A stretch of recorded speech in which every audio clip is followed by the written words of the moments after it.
Hey guys, welcome back to my channel. So we have come to the end of yet another month. That means it's time for another book haul. But this one is not going to be as long as my normal ones.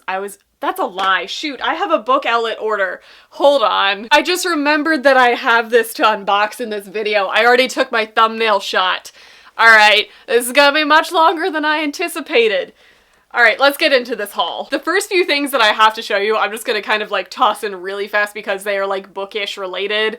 The first thing being a new book sleeve that I got that is the best thing that has ever come into my life. Alright, that's a gross exaggeration, but seriously, it's made my entire month. But just look at this book sleeve. Is this not the cutest thing you've ever seen? Carolyn, who I rep for, she runs an Etsy shop. I rep for her over on Instagram. Her book sleeve shop is called So Happy Stitch Happy. I adore her, and I told her if she ever found goat fabric that I call first dibs on a book sleeve, and lo and behold, she found goat fabric. Is this not the cutest thing that you've ever freaking seen? Oh my gosh, it has this little tiny wooden button and it's yellow and happy inside. This is her logo. Oh my god. Okay, I just had to share. This is the cutest thing. I have been like squealing over it since I opened it. Okay, moving into actual books now. Okay, and by actual books, I mean that very loosely because this next thing I have to show you also made my life. A lot of people were tweeting this at me and sharing it with me across all of the social medias. I broke down and I bought this. Everybody knows how obsessed with Buffy I am, and this recently came out. Pop Classics published a children's picture book. It is the cutest thing I have like ever freaking seen. Like, it is precious. It follows Buffy when she's like a child, but it still includes the whole Scooby Gang. Like, it kind of goes off canon because it still has like Willow and Xander and Giles in it as like kids. Oh my god, it is so cute. It's adorable. If you guys are a fan of Buffy, I highly recommend this. This is a vital thing to have in my collection, so I have this. I read it. It's precious. Okay, I picked up a couple books on a whim. I have no order that I'm going through with these, but I picked up Colleen Hoover's newest book, Verity, because I've been hearing amazing things about this. Y'all know that I read Colleen Hoover like it's my job. I think I've read everything that she's come out with up to this point. This is her newest release, and it's supposed to be very different from her other books, which is making me give this skeptical eyes, but I've heard it's amazing. So this is a thriller from her. It's like a psychological thriller. And I'm sure it's going to have some sexy time in it as well, because I mean, it's a Colleen Hoover book. That's what I sign up for when I pick up a Colleen Hoover book. But I'm intrigued by how dark the reviews are for this, so I just had to get it. And in that same order, I got a copy of Bloom by Kevin Panetta. But this is a beautiful queer graphic novel that's all in blue tones. Like, I'm just a huge fan of just a solid monochrome color palette. But I believe this is a very cute coming-of-age male-male romance that follows a boy who is a baker. I loved baked goods. This sounds like it's gonna be glorious. Moving into a couple arcs that I got from Bloomsbury that I am ridiculously excited about. The first one is called Wild and Crooked by Leah Thomas. Can we just talk about this cover for a second? You guys know that I'm gonna love this. It's very like gardeny, like floral-y, and like botanical looking. There's like thistle everywhere. It's a moth. Y'all know this is my favorite type of cover. This, in my mind, sounds very similar to a Bridget Kemmerer book or What to Say Next, where it's following two different characters who are going through two very drastically dark times in their life. One of the characters has cerebral palsy, and he is sick of being known as like the disabled kid.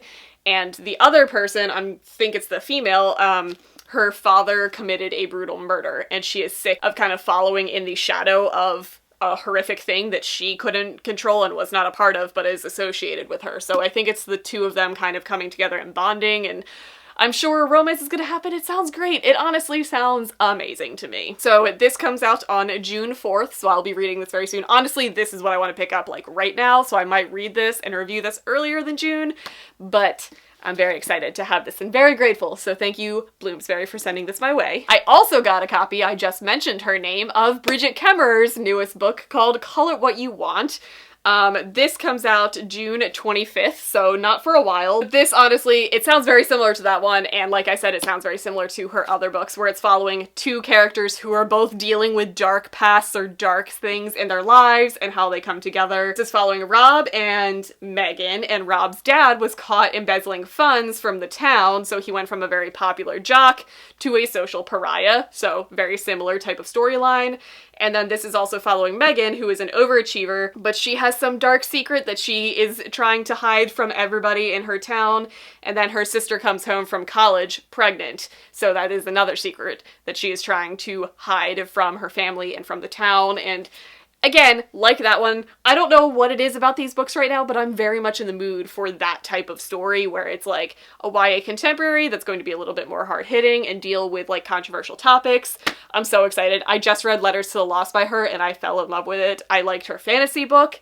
That one was also amazing, so I'm very excited about this. Okay, the next book that I have to show you is my book that I ordered from Good Choice Reading. In case you guys didn't know, Good Choice Reading is where a lot of people order or pre-order books from. It is a blog or a website that does virtual signings with very big authors. Like, they kind of have dates set up that you can go on and you can order or pre-order a book that you can get signed and personalized. So it's kind of an opportunity to get a personalized book from an author that you probably won't ever get a chance to meet. Like Sarah J. Maas did virtual signings, Cassandra Clare does virtual signings with them. But my most recent order for them was for Soul in Darkness by Wendy Higgins. I talked about this, I believe, in one of my releases videos. Wendy Higgins is the author who wrote the Sweet Evil trilogy. She wrote the Great Hunt duology. But this is a book that I had a hard time finding to order or pre-order because she actually self-published this, which is interesting. I always appreciate when well-established authors who already have contracts with a big publishing house choose to self-publish. That intrigues me. But like I said, you can order it to be signed and personalized from Good Choice Reading, so I did that. This is a retelling of Cupid and Psyche in a fantastical romantic situation. She writes really good romance and really good sex scenes. That's why I bought it, alright? Just keeping it real here. Okay, moving into two things that were sent to me that I'm still, like, ridiculously excited about. My friend Katie from Katie the Reader, I will leave her linked down below. Y'all need to go check her out.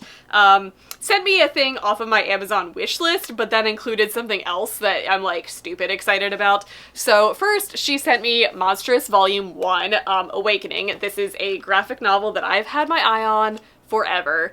My friend Mel from Mel to the Any, this I believe is like her favorite graphic novel series of all time, and it looks amazing. Neil Gaiman has blurbed it. It sounds right up my alley. It's a like dark, magical, steampunky society where it says violent magic, the monsters within us, all of the buzzwords that will make me pick up a story, especially in graphic novel form, and like this artwork, it's beautiful. Like, come on. I'm so excited to get to this. So I've had this on my wish list for a long time, so thank you so much, Katie, for sending this to me. And in that package, she also sent this. First of all, can we appreciate the quote on the cover? It's from Akamath. I became darkness and shadow and wind. So this is a readerly journal. Fandom Edition Volume 1 is what it says on the spine. Like it says on the back, this is a fun and nerdy way to keep track of the books that you read. So basically, when I flip this open, this has a whole bunch of lined pages with the like ACOTAR like thorny vine pattern around the edges, which I just love. That's a nice touch. But basically this gives you lines to fill in information about books that you're reading, like the title, the author, when you started it, your rating. It has a line for first impressions. It has a notes page with just lots of lines to write your notes. And it has a page for favorite quotes, things I liked most about this book, things I liked least about this book, and friends I would recommend this book to. So basically, this is just a huge floppy notebook for note-taking when you're reading a book, and it's Akamath themed. Oh my god. So the two of these showed up at my house, and I was like, best friend. Right, Katie? Okay. Like I said, I'll leave her link down below. Go check her out. And while I'm on the subject of amazing people who have come into my life because of BookTube and because of the book community, I want to give a huge shout out to my friend Nikki, who is at A Beautiful Nightmare. I will leave her linked down below. Go give her Bookstagram some love because she is amazing. She is an awesome person to talk to. I love talking to her. But I recently restarted my book club that I run over on Facebook. All of this will be linked down in the description if you're curious about it. But the first book that we chose for the month of February was to read A Kiss of Deception by Mary E. Pearson. So basically, my dear friend Nikki reached out to me and let me know that she is actually going to a signing for Mary E. Pearson in her town, and that she had an extra paperback copy of The Kiss of Deception that she wanted to get signed and send to me. And I was like, no, you can't do this. I already have copies of the books. I don't need it. And she was like, no, seriously. It's an extra copy. It's gonna get unhauled anyway, so I'm gonna do it anyway. And I was like, girl, fine. So she did that, and I just recently went to my P.O. box and picked up the package, and not only did she get the Kiss of Deception signed and personalized to me from Mary E. Pearson, she also picked up the second 2 books and got them signed and personalized to me. So can we talk about like best friend status right now? Like, Nikki, let me tell you, you're amazing. So The Heart of Betrayal, The Beauty of Darkness, all of these books are now signed to me. And this means the world to me because this is also like the first series that I'm reading for my book club, and I'm just, this means so much to me. I was like a little emotional about this. So thank you so much to both of you guys, Katie and Nikki. I appreciate you guys so much. So okay, we're gonna move on with this haul now. Okay, the last few books that I have to show you are from a thrift store that I went to. I have a really awesome used bookstore in my town that's just, it's one of my favorite places to go to. They stock a ton of fantasy there, and it's my go-to to get like some old school high fantasy. But I just stopped in one day to peruse, and the first book that I picked up from there is this copy of The Two Towers. So a little backstory on this, you probably don't think this is nearly as exciting as I do because this is just a small mass market version, like old version of The Two Towers that I found, and I was ridiculously excited about finding because my copy of The Two Towers, let me just show you this shame. Look at this. So this is the original set of the Lord of the Rings books that I read when I was probably, I don't know, in middle school. So what, like 11 or 12? So I have The Hobbit, The Fellowship, The Return of the King, and The Silmarillion, all in this version. And then I have this dreaded, awful movie cover version that clearly has seen better days. This was the one that was in my backpack in like 6th grade when I was reading The Lord of the Rings for the very first time. It's seen better days. So when I walked into that store and finally found my sought after Two Towers for like $3, I was like, yes, finally, look at my set. It's complete. They all match. I know. I'm just really excited about it. That's not a super exciting book for a lot of people, but I appreciate it. I like having matching sets, and I've been looking for this copy for so long. So now I have it. Okay, and while I was there, I picked up 2 other books. If you guys saw a haul that I did in December or January, I mentioned that I really like Elizabeth Gilbert as a writer, just as an author, as a whole. She wrote Eat, Pray, Love, and while that got very trendy, it introduced me to her other books because I read that. I was like, oh, this is pretty cool. I want to see what else she writes. And I've been blown away by everything else she's come out with. So I've been kind of steadily finding the ones that I haven't read by her and picking them up. So I found The Last American Man by her, which honestly sounds really awesome. It follows Eustace Conway, who is like this American mountain man. He lives in the Appalachian Mountains and lives a very like lumberjack, out in the wilderness, manly man lifestyle, and this is her accounting of his life. It sounds amazing. It sounds really cool. So this is totally a book that is out of my comfort zone, but I want to read really badly, so I picked it up. And another one that is very similar to that is called Stern Men, which I have also never heard of, but is by Elizabeth Gilbert, and this is about a woman who grew up off of the coast of Maine with a whole bunch of local lobstermen who their entire lives are off the coast of Maine, going out, catching lobster, living that New England lifestyle, and how rough it is. This is a whole town and culture and environment that I know nothing about, and I'm really intrigued by it because of that.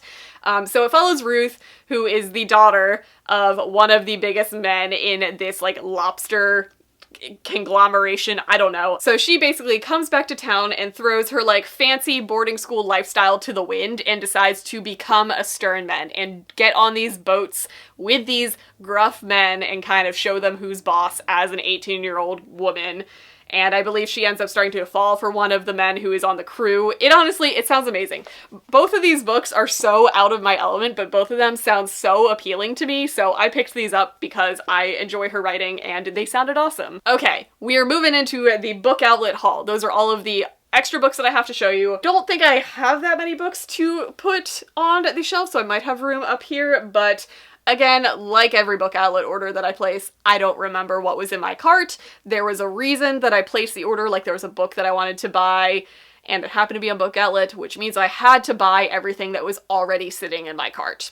That's my logic when it comes to book outlets. So, let me get into this box and show you guys what I got. Okay.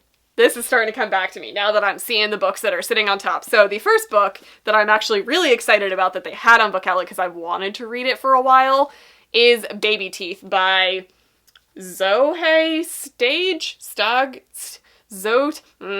Failing as a booktuber already, not knowing how to pronounce the name. I have seen this book floating around a lot, as a lot of people's, I believe this came out last year, I believe this was published in 2018, but a lot of people were talking about it last year because it was like the creepiest book that they've ever read. Like, it's one of those books that made everybody feel so incredibly uncomfortable, so I wanted to read it. When anybody starts describing a book as like disturbing and uncomfortable and dark and gross, my radar starts like pinging and I'm like, I need that book because that's what dark little me desires. All that I know about this is that it's following Suzette, who is a stay-at-home mother, and her daughter, who is 7 years old. Her name is Hannah, and she doesn't speak. But it basically follows Suzette as she is raising this daughter and she is despised by her. Like, she is terrified of this girl ever since she was born. Something is just wrong with her, and even her own mother is like creeped out by this girl. So everyone doesn't really believe her. The father doesn't really believe her because she treats the father fine, but when it's the two of them alone, she does some crazy stuff that is really disturbing and dark.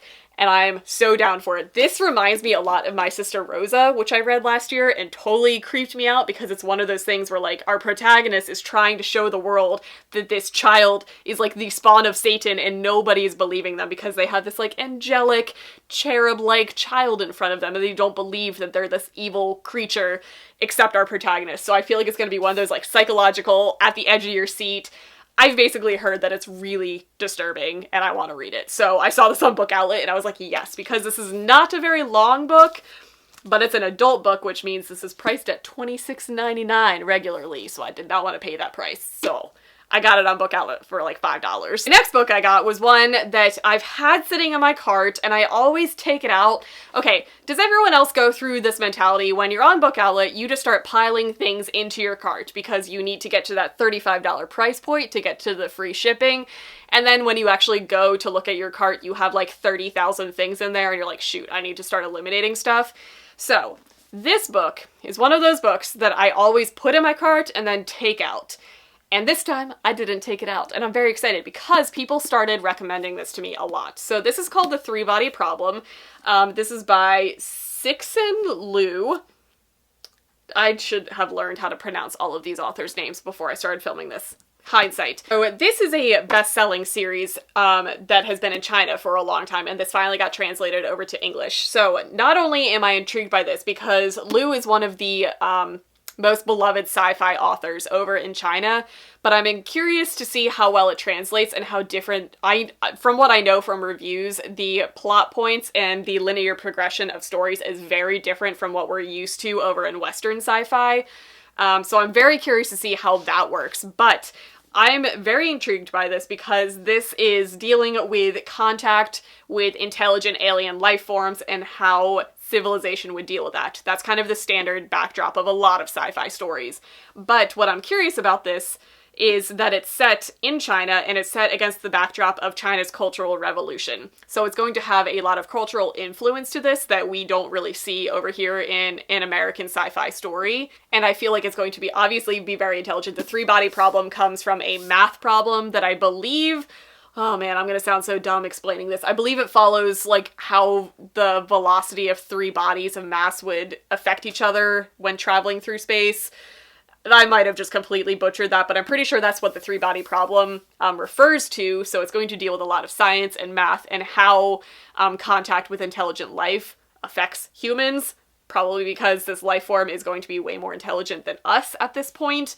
So I basically have picked this up because I've been curious about it for a very long time. It's won the Hugo Award. It's a very well-loved series. I was very excited to finally get myself to get a copy of this so I can experience what all you guys have been telling me about, because I've heard amazing things about this. So I finally bit the bullet and I bought this. Okay, and this next book is a book that I am so excited that it showed up on Book Outlet, because it's one that I've had sitting in my Amazon cart forever. I've almost bought it in the store multiple times just because I see a lot of people talking about it and I'm like, ooh, I want that. And then Book Outlet was like, I got you, girl. And I was like, thanks, bro.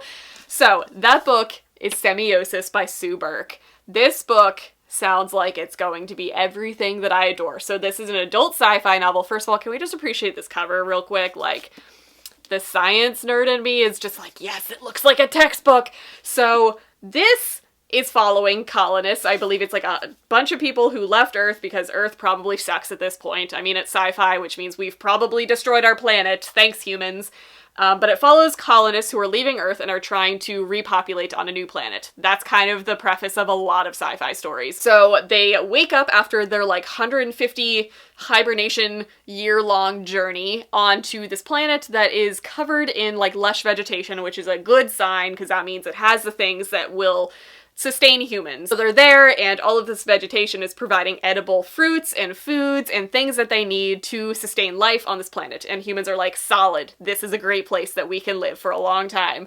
And next thing you know, all of these plants start killing and poisoning these humans. So the little tagline here on the cover says, sentience takes many forms. So this is following an alien life form that is in the plants. I'm so stupid excited over this book. As somebody who's really into botany and gardening, or also really into biology and just the science behind life and animals and creation, this book has everything that I want in it. It sounds amazing. It also sounds like it has like a thriller horror aspect because hello, these plants are murdering folk here. It's gonna be great. I'm so excited. So I believe this is still on Book Outlet if you guys want to grab a copy because I'm gonna be reading it real soon, okay? Okay. I also picked up a copy of Starless by Jacqueline Carey because I have just been buying Jacqueline Carey books without reading any of them. Basically, everyone has recommended her Kashiel's Dart or Phaedra's trilogy to me time and time again. It's at the top of my TBR, guys. I promise. I'm gonna get to it like very, very soon. But a lot of people tell me that she writes very character-driven and relationship-driven stories, which is something that appeals to me. And I believe this gets a little bit sci-fi-ish. I mean, it's called Starless. But no, I haven't read anything by her. Am I still buying books from her? Yes. I am a book hoarder. It's a thing that I do. All that I know about this, I honestly don't know much other than it's Jacqueline Carey. I wanted to buy books from her for some reason, and it's her brand new release that was on Book Outlet. Like, it came out very recently, and it's a very expensive book on Book Outlet for very cheap. So that's a thing. But I believe it follows Zariah, who is trained as like an assassin warrior type character, and it follows Kai, who is they're soul twins. I don't know what that means. We haven't gotten into the backstory of that. I'm just reading the flap. But I believe they come together and their only hope in saving their destiny and their world is to band with a crew of prophecy seekers on a journey that will take them farther beneath the starless skies than anyone could imagine. I don't think this is sci-fi now that I'm reading that plot. Okay. Either way, it looks pretty. I wanted to read it. I have a feeling I'm gonna like it. A lot of people have told me I'm gonna like her writing, so I've just been stockpiling her books and not reading them. I should read them. You're right. Okay. The next book I picked up was just kind of an impulse purchase, but that is A Tragic Kind of Wonderful by Eric Lindstrom. Eric Lindstrom wrote Not If I See You First, which I read recently. I read it in, I want to say the end of 2018, and I was so pleasantly surprised by it. That was a story following a blind person, and it was a YA contemporary, but our protagonist was blind, so that was just an obstacle that was thrown in, but it was really healthy representation of that. And this book is kind of a similar type of story where it's a YA contemporary about a teenager who's dealing with the struggles of like a social life and school and growing up as a whole, but she is dealing with bipolar disorder. So I think it's going to be another representation. Whether that's an accurate representation of bipolar disorder, I don't know, but Based on his first book, it was very well researched and very well thought out and plotted out. So I've been very curious to see what else he comes out with because I was so impressed by his debut book. So this is his second one and I was just curious about it, so I picked it up. I added it to the cart like I do. Oh my god, this book is stunning in person. This next book I got is one that I have looked at lovingly from afar for very long because it's got a lovely cover. And then the author got announced that they're going to be at Novatine Book Festival, which is a book festival that I go to. So I basically was like, now I have an excuse to buy it because I can take it with me to get it signed. But that is Even If the Sky Falls by Mia Garcia. Look at the cover. Just look at it. You guys know that I love like paint covers, like things that look like paintings, and just look at this cover. It's stunning. Like the spine is stunning. I'm a big fan of bright colors and paint. Oh, I love this. This, I believe, is a YA contemporary set in a backdrop of New Orleans, I believe. That's all I really know.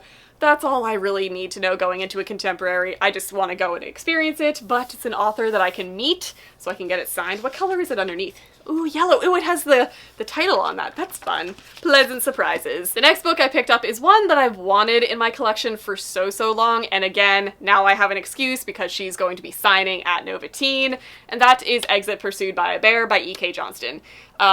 I adore E.K. Johnston's writing. I have read 1,000 Nights by her. I read this one back when it came out, and I think this is one of the most revolutionary and healthy and important stories when it comes to victim shaming or rape victims or survival stories of sexual abuse, and it's a very unique perspective from the victim's point of view that you don't normally get in YA.